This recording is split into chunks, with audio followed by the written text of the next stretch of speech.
Welcome to Flat, Cool, and Acid-Free, an OK State Archives podcast, bringing you stories about Oklahoma State University and Oklahoma. I'm Nina Thornton, multimedia producer for the OSU Libraries. On this episode, come one, come all, into the exciting world of trapeze artists, jugglers, acrobats, and so much more. Olivia Turner is taking us to the circus.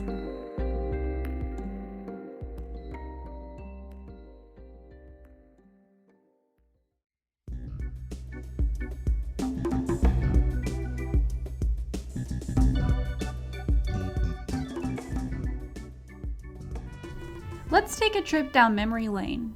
Think back to when you were a kid and imagine yourself walking into a large tent. You don't know how such a tent can stand on its own, but you don't question it. You're only thinking about the cotton candy in one hand and the large soda in the other. You take your seat, facing the stage, and wait for the lights to dim. And when they do, you know it's showtime. This is Matt, the creator of one of the Archives' unique collections. Matt Margucci is the name. Born and raised in Los Angeles when it was orange groves and chicken farms. Matt Margucci, a musician from Los Angeles, contacted the Oklahoma State University Archives to loan his collection. The Library of Circus Music is the creative output for the Culpeper and Merriweather Circus. Culpeper and Merriweather is one of the last full-time traditional tent shows in the U.S. still. This is Mary Larson, the Associate Dean of the Oklahoma State University Library. And he does all of their music for them, composes it and records it all himself. So he is playing all of the different parts that you will hear on the music, either with live instruments or digital versions. I get to work with all our really coolest departments. The plans for receiving the CDs as a long-term loan began in March of 2020, but the archives did not receive the music until that May. By the time the library received the collection, there was about 260 pieces of music compiled into 20 volumes for reference and research use. The goal of working with Matt was to bring his creations to a separate platform so that those who will listen to it will learn and be inspired to research more about the circus. Not only that, but so listeners can also be inspired to make something creative too. I want people to invent, create passionately their own versions. In other words, I want them to hear it and not copy it. In other words, I want them to be more creative. Each generation that comes after me, or each person, I want them to be greater than me. Take the information, listen to the music, and go, oh, that's the progression he used, that's the scales he used, that's the instruments he used. I want each person that hears it to up the bar.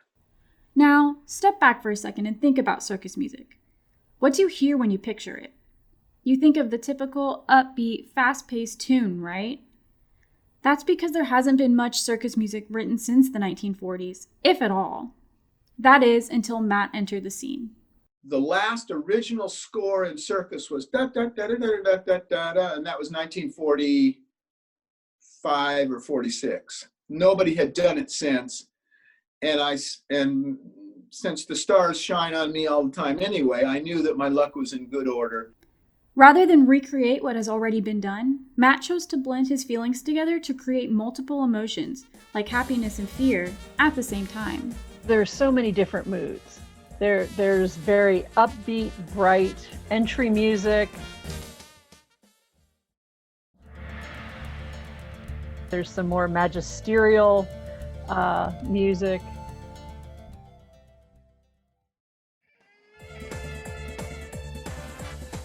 There's some with a little more tension in it, for dangerous acts like the trapeze act and so on.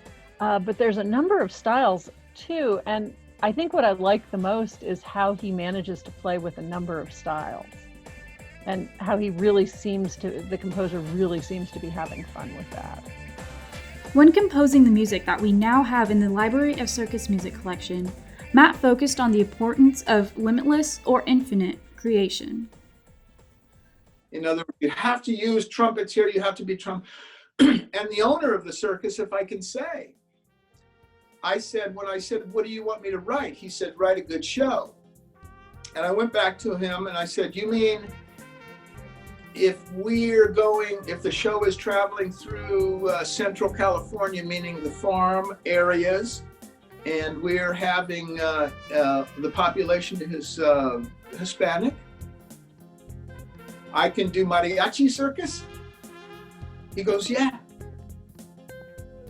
I said, really? Okay, you mean if we're going to the back hills of Ohio or somewhere and the kids there are into heavy metal, I can do heavy metal circus?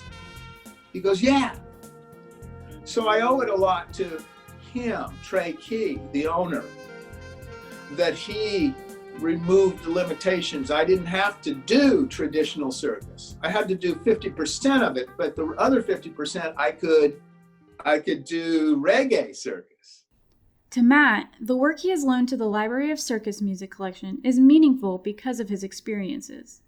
They have taught him how to listen and seek things called indescribable additions. These were lessons that he learned and poured into his work.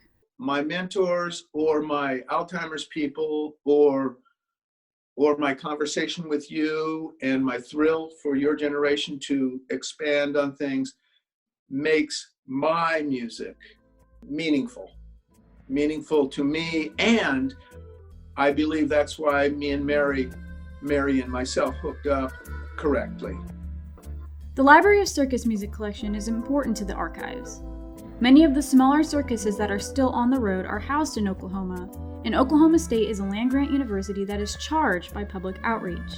The hope is that this is more accessible to the general public who might be interested in hearing this music too.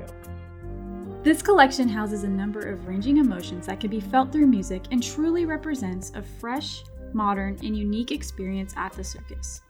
Now, for the listeners, Matt has a special message.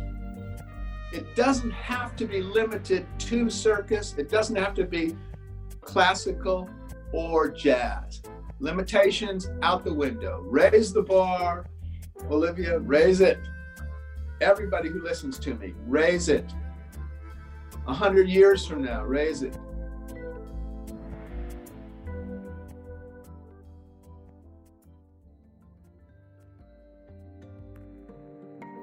The Library of Circus Music Collection can be found in the OSU archives. Request an appointment through their website and connect with the archives on Facebook. Both links are in the show notes. This month, we heard from Matt Margucci, creator of the fantastic music you've heard today, and Mary Larson, Associate Dean for the OSU Libraries. This episode was produced by Olivia Turner, digital storytelling intern for the OSU Archives, and hosted by Nina Thornton. Theme music is It's a Process, composed by Ben Stone and Finley Green, and published by BBC Production Music, PRS. From the folks at Oklahoma State University Libraries and the Archives, thanks for listening, and always remember to keep your archival material flat, cool, and acid-free.